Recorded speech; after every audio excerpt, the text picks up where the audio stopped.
GHMC మాజీ floor leaders మధ్య సింగిరెడ్డి శ్రీనివాస్ రెడ్డి వర్ధంతి వేడుకలు సాయంత్రం లో ఘనంగా నిర్వహించారు. సాయంత్రం రహదారిపై ఉన్న ఆయన విగ్రహానికి వివిధ పార్టీల నాయకులు, కార్యకర్తలు, కుటుంబ సభ్యులు పూలమాలలు వేసి నివాళులు అర్పించారు. సింగిరెడ్డి శ్రీనివాస్ రెడ్డి సేవలను గుర్తు చేస్తున్నారు. ఈ కార్యక్రమంలో సాయంత్రం డివిజన్ మాజీ కార్పొరేటర్ సింగిరెడ్డి స్వర్ణలతారెడ్డి తదితరులు ఉన్నారు. ఇక్కడ మనతాను ఉన్న బస్తీలో ఉన్న విజయదుర్గమాత దేవాలయం నిర్మాణానికి మొత్తం సహకరించి గుడి నిర్మించడం జరిగింది. అదేవిధంగా బస్తీ ప్రజలకు కానీ మిత్రుల్లో కానీ ఏ ఆపద వచ్చినా కానీ అర్ధరాత్రి నేను మీ వెంటనే ఉన్నానని పనులు చేసి పెట్టే నాయకుడు ఇదే మా సింగిరెడ్డి అని నేను భావిస్తున్నా. వాడు ఇవాళ లేనందుకు ఎంతో బాధగా ఉంది. అదేవిధంగా ఇలాంటి నాయకుడు మనకు మళ్ళీ రాదేమో అని అనుకుంటున్నంతే కానీ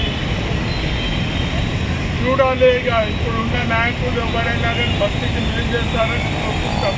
అంతేగాని ఏదైతే సింగిరెడ్డి చేసిన విధంగానైతే యాడ కానీ పనులు ఏ పనులైనా కానీ చెప్పేసేవాడు. ఈయనే కాదు, ఇప్పుడు నాకు తెలిసినది మా అల్లుడు ఇట్లానే చనిపోతే కార్వాన్ శ్మశాన వాటికలా వాడు ఏ రోజైతే అంత్యక్రియలకు వచ్చిండో మూడో రోజు కాదు అన్ని లైట్లు అవన్నీ వెలిగిపించాడు. ఆ ఘనత కూడా మంచి ఉండే. అంటే ఎక్కడైనా కానీ నగరంలో ఏ కొన ఉన్నా కానీ చేపించే ధైర్యము సత్తా ఉన్న నాయకుడు అంటే సింగిరెడ్డి అని నాకు తెలిసిన మాత్రం నేను చెప్తున్నా.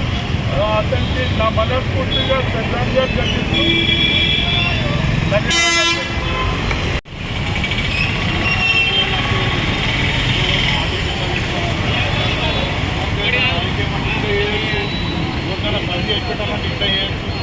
ధైర్యం కానీ సత్తా కానీ ఎంత దూరమైనా కానీ మనం అనుకుంటే ఎంత దూరమైనా పని చేసి పెట్టగలుగుతాం. కొత్తైనా అదే ఒక రోల్ మోడల్ సిటీలో చాలామంది లీడర్లను చూసాం కానీ ఏదైనా చేసినాక ఎవరు చేయలే. ఇప్పటివరకు రాజకీయాలను అయితే ఎవరు చేయలేము. ఇప్పుడు అదే ఫాలో అవ్వాలని ప్రయత్నం చేస్తాం కానీ అంత శక్తి అంత సత్తా అందరికీ రాదు. వారిని ఆదర్శంగా తీసుకొని వారి పేరు ఎప్పుడు ఇక్కడ పేదవాళ్ళు చిరస్థాయిగా ఉండేటట్టు పనిచేస్తామని తెలియజేసుకుంటూ వారికి నివాళులు అర్పిస్తుంది. మనకు ఉండిపోతాయి. ఆయన కార్యమని కాదు, సైదాబాద్ కట్టించారు. అలాగే ప్రతి విషయంలో ఆయన ఇంటి పనుల కంటే బయట పనులు ఎక్కువ చేసేవాడు. ప్రతి ఒక్కరు ఆయన దగ్గరికి అపోజిషన్ పార్టీ వాళ్ళు వచ్చినా ఎవరు వచ్చినా కాదనేవాడు కాదు. ఇదే వినాయక చవితికి చిన్న పిల్లల కాడికి పెద్దవారు వచ్చిన ఏ బస్తీ వారు కూడా